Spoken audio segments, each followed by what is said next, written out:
Si on me demande ce que je suis, j'aurais tendance à dire aujourd'hui que je suis un théologien. Un théologien, c'est un terme qui résume assez bien ma démarche.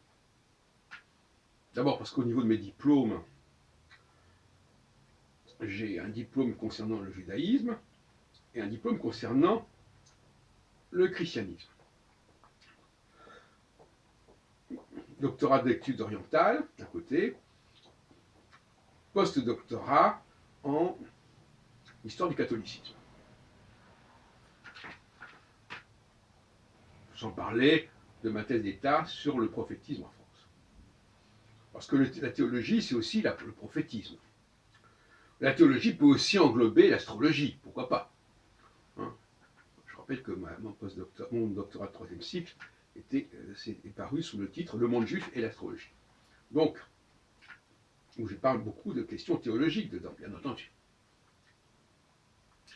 Donc, je crois que la formule qui m'intéresse est celle-là. D'autant plus que j'ai proposé de nouvelles analyses de ce que c'était que Dieu.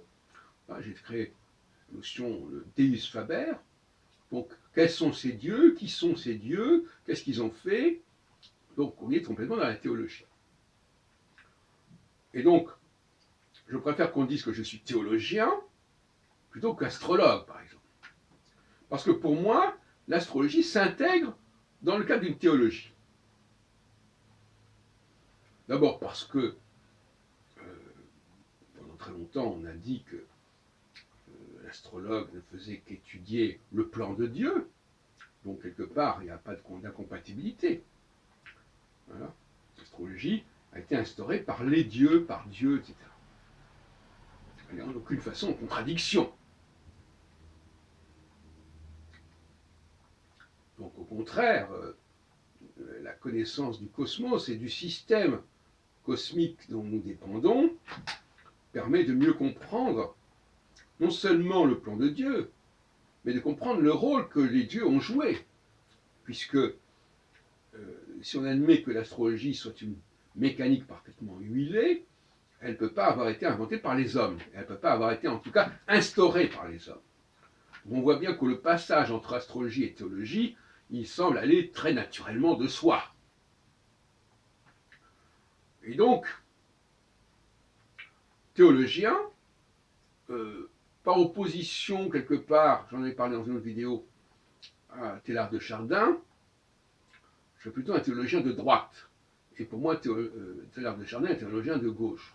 En réalité, pour moi, la théologie de Teilhard de Chardin, elle est beaucoup plus ambivalente que la mienne. Parce que lui, il met simplement Dieu à l'origine de l'univers. Et par conséquent, après c'est terminé. Alors que pour moi, le Dieu qui m'intéresse, c'est le Dieu qui est en rapport directement avec les humains, avec les hommes. Le Dieu biblique. Bien entendu, Teilhard de Chardin parle de la Bible, il parle même de Jésus et du Christ, mais est-ce qu'il en parle de manière satisfaisante? La question est là. Et est-ce que ça colle vraiment avec son discours de paléontologiste? Bon, on pourrait en discuter. En tout cas, force est de constater que le Vatican n'apprécie pas forcément l'approche de Teilhard de Chardin. Et que pendant toute sa vie, il n'a pas été autorisé à publier son œuvre. Je rappelle qu'il est mort en 1955. Donc, voilà, ma théologie, elle est beaucoup plus en phase avec la Bible que celle de Teilhard de Chardin, qui finalement a une position très réductionniste, très globale, très surdimensionnée, et finalement notre humanité est perdue et noyée dans des perspectives chronologiques absolument gigantesques, infinies presque. Et ce n'est pas du tout mon approche. Moi, j'ai une approche plus restreinte.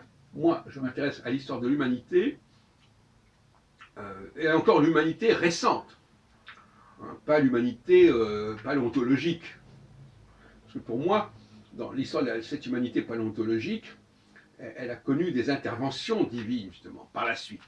Pour moi, Dieu n'est pas le Dieu qui m'intéresse, ce n'est pas celui qui est à l'origine, c'est celui qui intervient par la suite, parce que lui-même a été créé par cette évolution, et qu'à un moment donné, il devient Dieu lui-même, en quelque sorte.